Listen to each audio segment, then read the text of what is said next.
Bagaimana kalau orang dari keluarga mengadakan tahlilan? Ya antum berusaha untuk menasihati. Karena tanya kepada mereka, dalilnya ada atau tidak tahlilan itu? Apakah memang seperti itu yang diajarkan? Sehingga kalau nggak seperti itu, engkau nggak akan diampuni dosa-dosa. Warahmatullahi wabarakatuh. Adapun masalah tahlil tidak pernah dilakukan pada zaman Nabi, waktu Nabi wafat dan sebagainya. Ini pertanyaan yang berlebihan. Jadi kalau beragama itu langsung Nabi melakukan enggak? Kalau Nabi enggak, ya jangan dilakukan. Tak takoki ya. Maksud itu sahabat bukan halilin Nabi, bukan larang halilin Nabi. Loh enggak, maksud saya kamu bisa membuktikan enggak kalau tahlilan terhadap orang mati itu tradisi para. Bagaimana kalau orang dari keluarga mengadakan tahlilan? Ya antum berusaha untuk menasihati. Karena tanya kepada mereka, dalilnya ada atau tidak tahlilan itu? Di zaman Nabi SAW, yang pertama meninggal, ya, yang beriman pertama kali kepada Nabi siapa? Yang beriman kepada Nabi pertama kali siapa? Khadijah bintu Khuwailid radhiyallahu anha wa ardhaha, istri Nabi, yang Nabi paling cintai dari semua istrinya, meninggal dunia. Nabi nggak ada tahlilan atau tidak? Tidak. Anaknya Nabi meninggal, Nabi masih hidup, semua anaknya meninggal kecuali satu yang masih hidup sampai 6 bulan setelah wafatnya Nabi, yaitu Fatimah. Semua anak Nabi itu meninggal ketika Nabi masih hidup. Nabi nggak adakan tahlilan buat anaknya. Sahabat Nabi yang setia dengan Nabi meninggal, Nabi masih hidup, seperti Hamzah, Sayyidus Syuhada, Ja'far bin Abi Thalib, dan yang lainnya radhiyallahu anhum. Nabi nggak adakan tahlilan. Maka dalilnya mana kalau dalil? Kemudian ketika Nabi meninggal, ada nggak sahabat mengadakan tahlilan buat Nabi 7 hari, 40 hari, 100 hari, 1000 hari? Nggak ada. Atau ada pendapat dari Imam Syafi'i, tanya, di mana Imam Syafi'i mengatakan demikian? Jadi ini perbuatan yang dia ada-adakan, nggak ada dalilnya, nggak ada hujahnya, nggak ada demikian. Orang mengadakan tahlilan niatnya apa? Ibadah. Mendapatkan pahala, dapat ganjaran supaya dapat menghapuskan dosa orang yang mati. Gak bisa dengan cara demikian. Karena ada contoh. Bahkan sahabat sepakat berkumpulnya orang di tempat kematian dan makan-makan di tempat kematian termasuk apa? Meratap. Meratap hukumnya apa? Haram.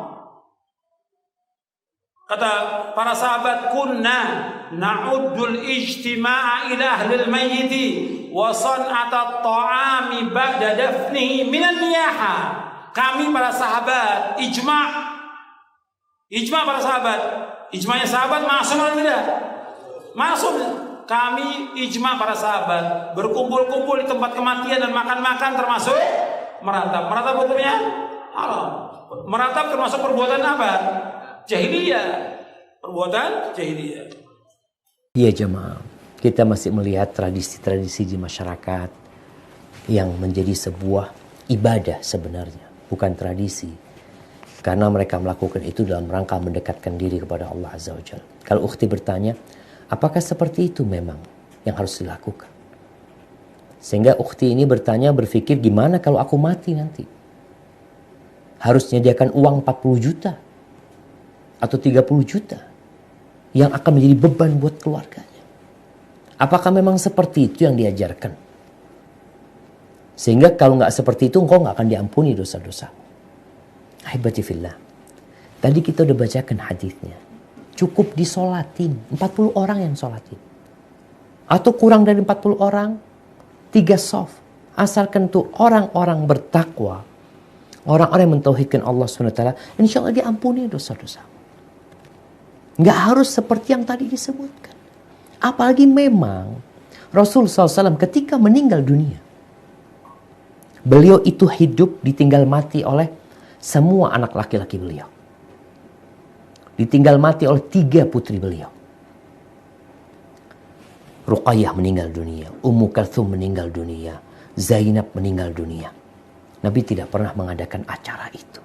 Tidak pernah mengumpulkan para sahabat lalu membaca doa bersama-sama, berzikir bersama-sama, lalu makan.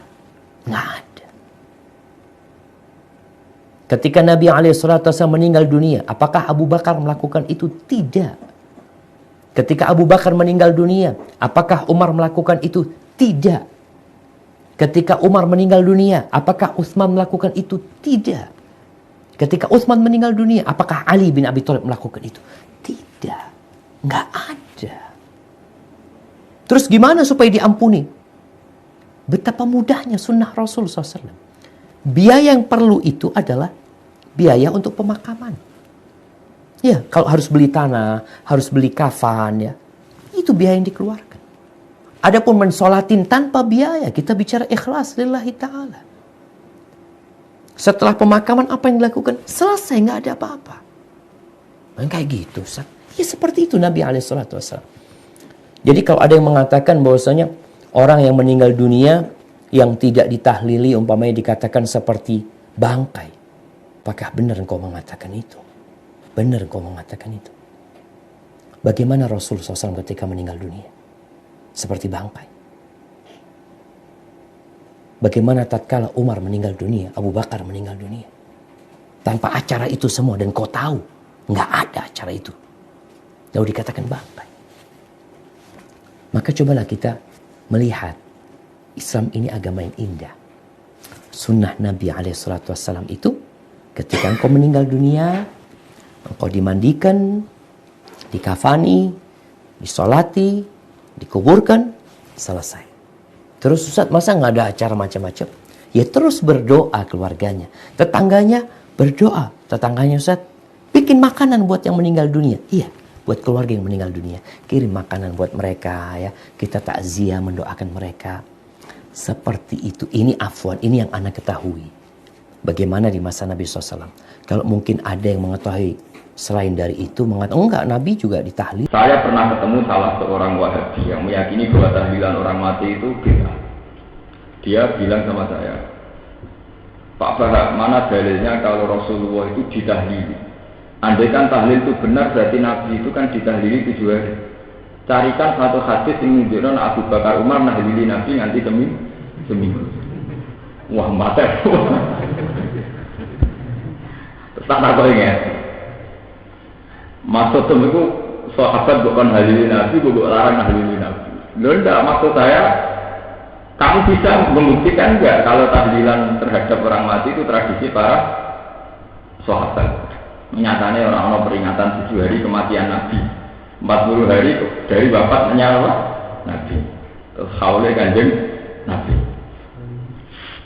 Dia tanya satu hadis itu. Nah, takoknya kan ekstrim, bukan boleh no hadis. Ya kalau ada, ya aku ya boleh no hadis. Nah Nabi menghentikan, sorry, eksplisit, sorry. Sopo wonge nahlili wong mati hukume bid'ah. Sopo wonge matang kula dinane mati hukume bid'ah. Sopo wonge nyatuke wong mati hukume bid'ah. Ojo hukum kias lho. Hadise ngono iku persis ngono iku. Jadi, wah kalau gitu ya ada. Artinya yang aku lah nggak gula. Kalau gitu ya ada. Artinya kemungkinannya kan saya sama Anda sama-sama bodoh. Kalau sama-sama bodoh jangan saling menghujat dong. Podo bentuknya, sing rukunnya. Lah orang ulama preman masih bisa guyon, itu masih bisa guyon, tidak terpancing emosi. Berarti sekarang kosong-kosong, sama-sama tidak punya apa? Tidak.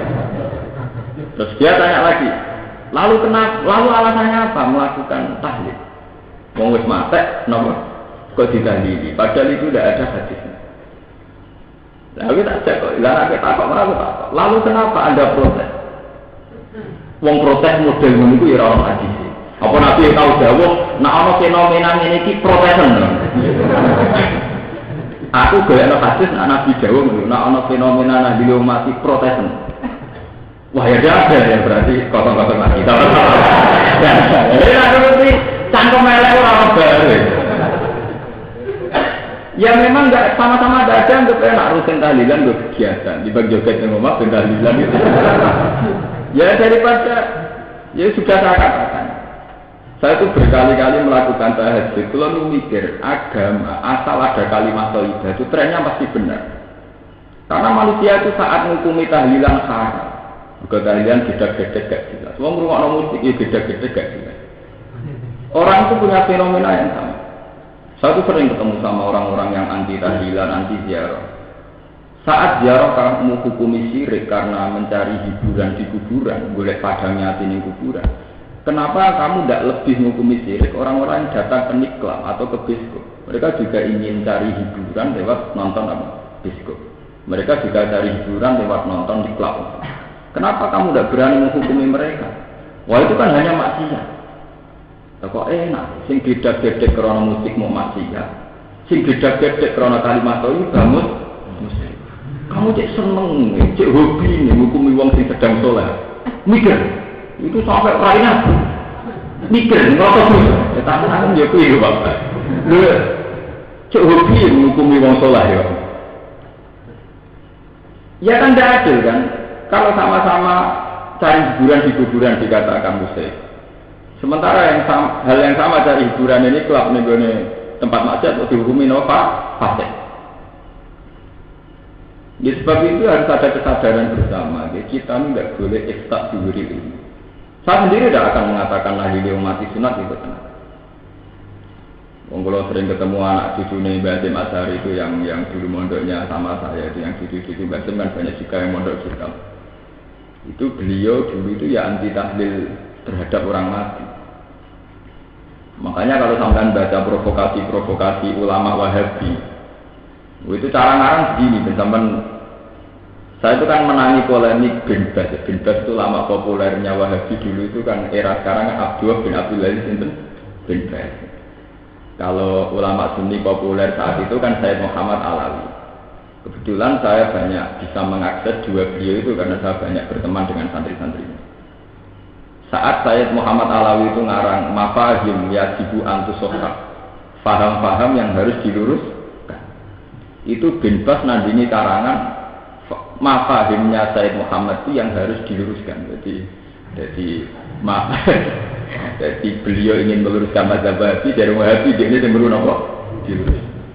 Itu sama dengan periode Imam Ghazali. Imam Ghazali itu dulu punya karangan kitab Tahafutul Falasifah, sesatnya orang falasifah. Kelompok yang membela falasifat mengarang sesatnya orang yang menyesatkan falasifat. Jadi kok saat ini cara gue sesat sih, Gus Dur berisik. Ya orang baru. Itu kan hal itu kan musiman, setiap angkatan tuh ada. Bang. Itu kan kayak sudah jadi trendsetter. Jadi orang jadi tokoh agak polemik itu gak keren. Kemudian saya nak polemik jumpa pers tambah keren. Dong barang keren-kerenan urusan iman bera iman itu dianggap guyonan, akhirnya usah bertaruh napa? Mungkin kalau sering cerita tentang santri-santri kalau anggap baik aku nak salah, itu yo ketok nak aku yakin nak pengiran sebenarnya ada. Nah aku lagi bener yang anggap baik aku lagi soleh. Nah itu gampang, Islam itu beda. So kalau Arab bener dianggap kafir, nak bener dianggap sholatnya mesti ditompo. Itu Islam Allah kafir. Kita kan senang nilai Islam sing loro kabeh. Nak maksiat tawangane kiamat, nak taat ora mesti ditompo. Masuk ke taat ora mesti ditompo. Kadang ya ora ikhlas. Kadang itu kurang netepi syarat itu jenis Islam loro kabeh. Cara kula itu ndak Islam kok etrene cara kula yuri dua bikum isra wala yuri bikum wisra. Pokoke pangeran itu ora sing gampang-gampang ae, ora sing bulet, ora sing bulet. Assalamualaikum warahmatullahi wabarakatuh. Kembali lagi bersama saya di channel Umat Desain. Tadi kita sudah mendengarkan 4 tokoh di Indonesia ya tentang hukum tahlilan. Bagaimana hukum tahlilan sih? Nah, kita sudah mendengarkan tadi. Ini bukan masukan, ini komentar saya, menurut saya ya, yang Ustadz Syafiq Basalamah itu bilang bahwa kalau mati itu, kalau meninggal, kalau tahlilan itu membutuhkan biaya 30-40 juta. Mohon maaf itu, coba itu didalamin lagi, itu di daerah mana. Nah, kalau di daerah saya itu gini, kita misalkan ada orang meninggal ya kan. Nah, orang meninggal itu kita tasyah. Nah, kita tasyah itu bukan semena-mena kita kesana nggak bawa apa-apa. Orang kampung kalau tasyah ke melayat, tasyah ke orang meninggal itu pasti bawa amplop. Nah, di depan rumah yang sedang berduka pasti ada kotak infak. Nah, disitulah kita masukin kotak infak. Ini saya beberkan. Kemarin saya itu ibu saya meninggal, banyak yang bertaksi itu banyak banget, sampai mendapatkan hampir 5 juta. Itu digunakan untuk mentahlili selama 7 hari pun masih sisa.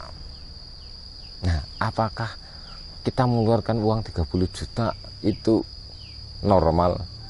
Kalau di tempat saya itu nggak normal, karena lebih memang kadang lebih, cuman karena kedermawan orang Indonesia ya, itu biasanya kalau memberikan sama orang itu nggak tanggung-tanggung. Makanya di kampung-kampung itu kalau makan ayam apalah enak sekalian.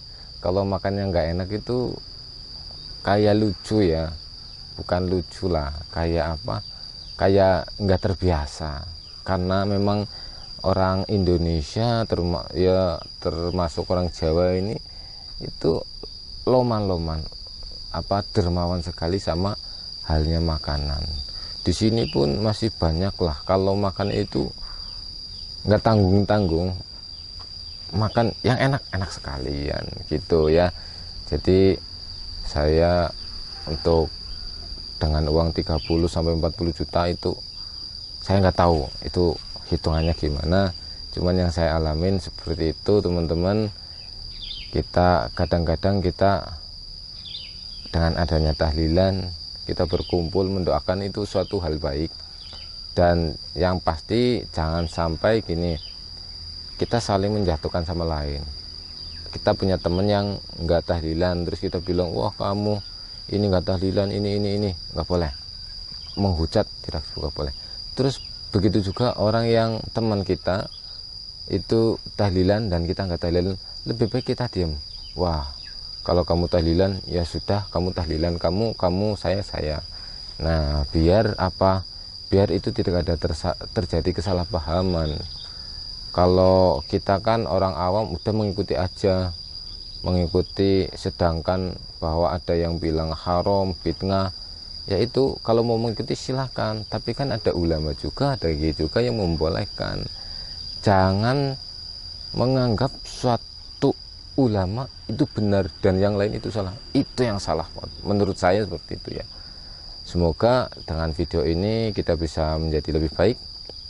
Jangan lupa share, subscribe, and like channel ini agar channel ini bisa berkembang. Terima kasih sudah menonton. Assalamualaikum warahmatullahi wabarakatuh.